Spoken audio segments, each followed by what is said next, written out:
घर का बना अचार सिर्फ स्वाद नहीं, यादें भी होती है। और ये अचार तो मैंने डायरेक्टली अपनी मम्मी से पूछ कर बनाया है। आम गिरे थे, जो पेड़ गिर गया था उससे जो हमने आम इकट्ठा किए हैं, तो उसे हमने कटवा कर आज ले आए हैं। और देखिए हम उसे अभी वॉश करने के लिए बीज निकाले हमने। देखिए हम आम कटवा कर ले आए हैं। बीज को भी मैंने यहाँ 11 किलो आम कटवाए थे। अगर आपको खट्टा कम पसंद है तो आप तोतापुरी आम का इस्तेमाल कर सकते हैं। दोस्तों अभी हम इनके बीज अलग कर रहे हैं। अब हम इन्हें अच्छे से 2-3 पानी में साफ़ कर लेंगे और इनकी गुठलियाँ निकाल लेंगे दोस्तों।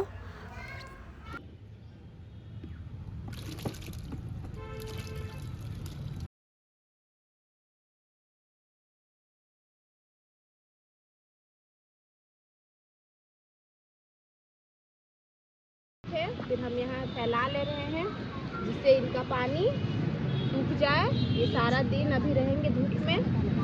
उसके बाद शाम में हम इनके ऊपर नमक और हल्दी लगाकर रात भर छोड़ देंगे।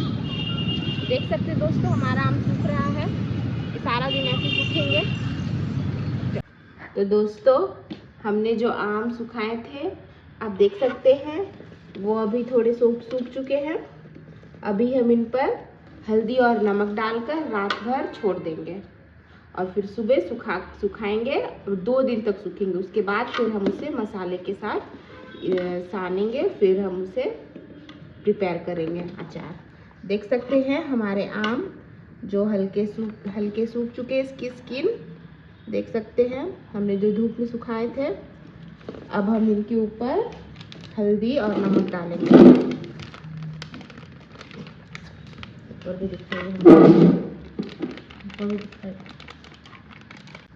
हल्दी नमक हमने मिलाया और हम इन्हें रात भर छोड़ देंगे। नमक थोड़ा हमें ज़्यादा मिलाना होता है। यही नमक प्रिजर्वेटिव का काम करता है दोस्तों। देख सकते हैं दोस्तों अभी हम इन्हें मिला रहे हैं। हम अच्छी तरह से इन्हें मिक्स करेंगे।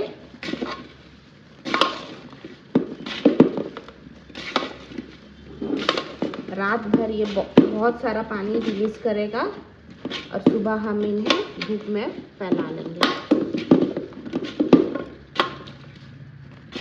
2 दिन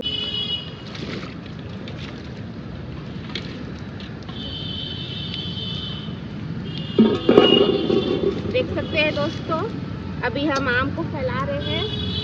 ये अभी 2 दिन तक सूखेंगे धूप में। उसके बाद फिर हम आगे का प्रोसेस करेंगे।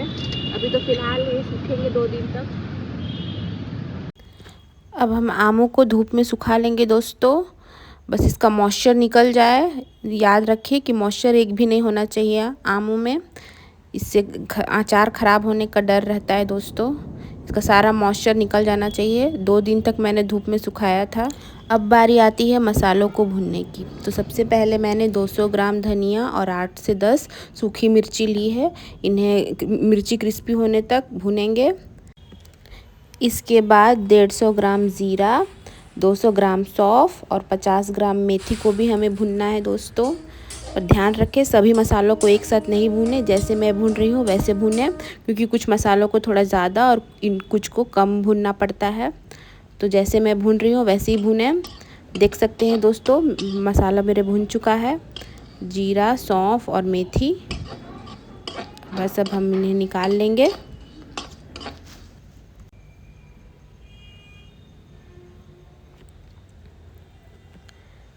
देख सकते हैं मसालों को थोड़ा ठंडा होने पर हम फिर ग्राइंडर में ग्राइंड करेंगे।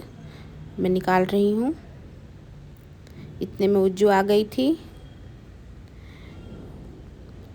देख सकते हैं उसे भी किचन में काम करना बहुत पसंद है दोस्तों, तो मैं उसे दूर ही रखती हूँ, ध्यान देना पड़ता है।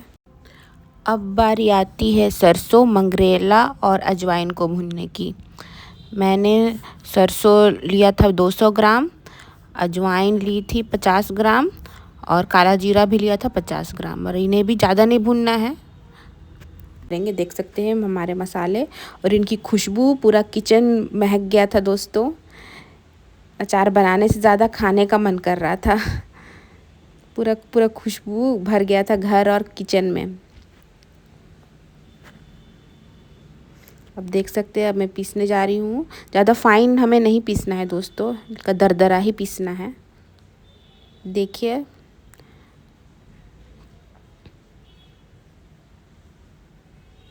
अब देख सकते हैं बिल्कुल इस तरह का हमें कंसिस्टेंसी चाहिए, फाइन नहीं पीसना है। इससे अचार का टेस्ट और भी बढ़ जाता है। फाइन अगर हम पीस देंगे तो पाउडर जैसा लगेगा, हमें पाउडर नहीं बनाना है, हल्का मसाला साबुत ही रहने चाहिए। उसके बाद कढ़ाई में सरसों का तेल गरम करेंगे। ध्यान रखें सरसों का तेल ही हमें इस्तेमाल करना है अचार में, क्योंकि अचार का टेस्ट तो सरसों के तेल में ही है। अब मैं सभी मसालों को मिलाऊंगी। हल्दी और लगेगा दोस्तों, 4 पैकेट मैंने हल्दी का इस्तेमाल किया था। उसके बाद लाल मिर्ची पाउडर डाला। उसके बाद जो हमने जो मसालों का जो मिक्सचर तैयार किया था उन्हें अब मैं डालूंगी।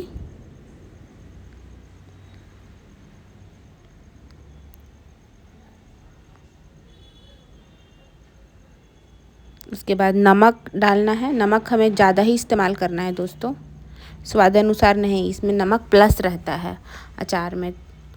उसके बाद हम सभी मसालों को हाथों से मिक्स करेंगे।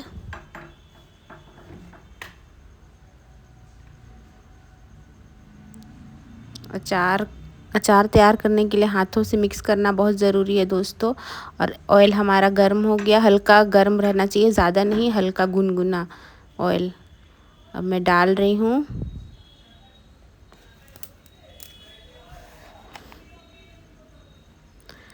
अब तेल डालते ही पूरी खुशबू किचन में फैल गई थी, से तो अभी खाने का मन कर रहा था दोस्तों।